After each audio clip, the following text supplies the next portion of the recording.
the scripting of our work. For us, not for all the films, but for a majority of the films, they're almost like radio plays on screen, in the sense that we're not using the camera to tell the story.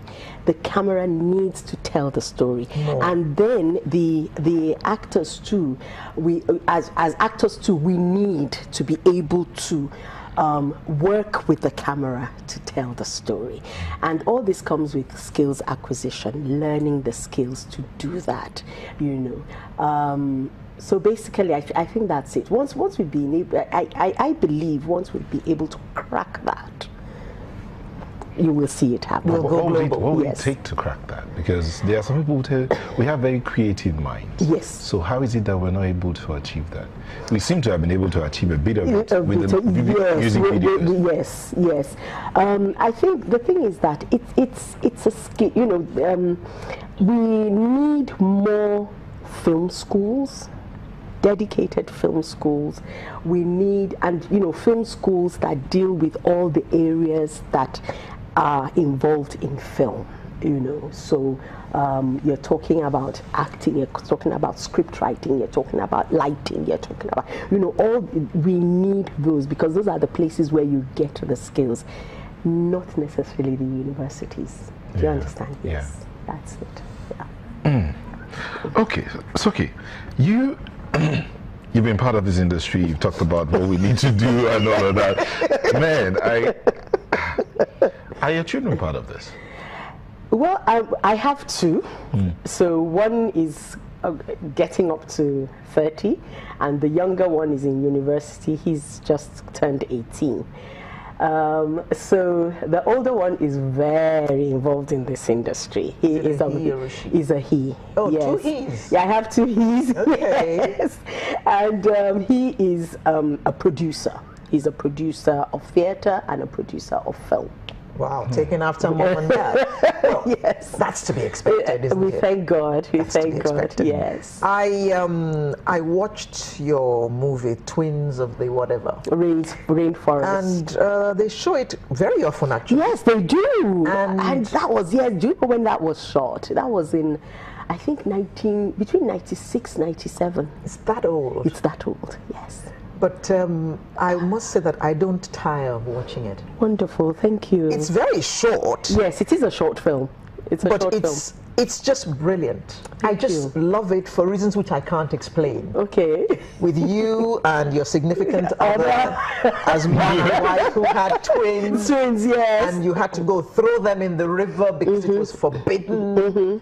And then your older son smuggles them and goes to hide them somewhere. Yes. And then takes you. The story is so poignant as far as I'm concerned. Yes. It touches me that this is what my country was like in those days.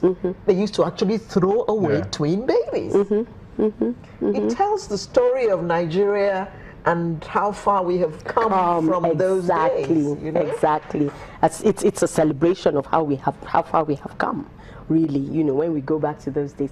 But I think one of the reasons why the film is kind of timeless is the fact that, one, the storyline, that was Uncle Albert Egbe. Albert, yes. Yes, he wrote it. And then it was, the director of photography was TK, Tunde Kulani.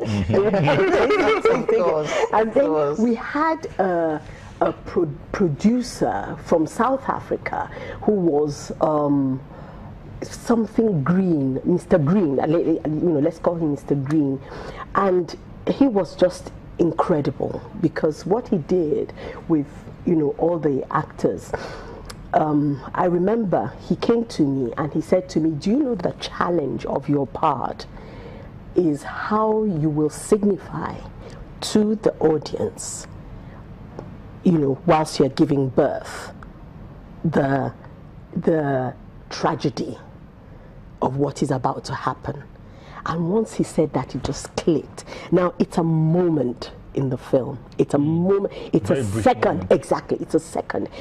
So you see her, Omote, when she's having her baby. The first one, she's happy, the baby is coming, but then she knows another one is coming, and that change, And I remember when TK said it was shown in the States, you know, that everybody just went, who is this woman that she could do it? They didn't know I got direction. Well, that's the whole point of it. Yes, exactly. It was beautiful. Yes. Have you seen it? Yeah, over and over again. Oh yes. Oh, you too, over and over again. I don't I'm sorry, but I don't tire watching Joke Silva. Okay. Thank you. Are there moments you wish in your time in this industry, are there moments you wish never happened? Oh yes, I think everybody has that in their career. Yes, definitely. One. Oh wow.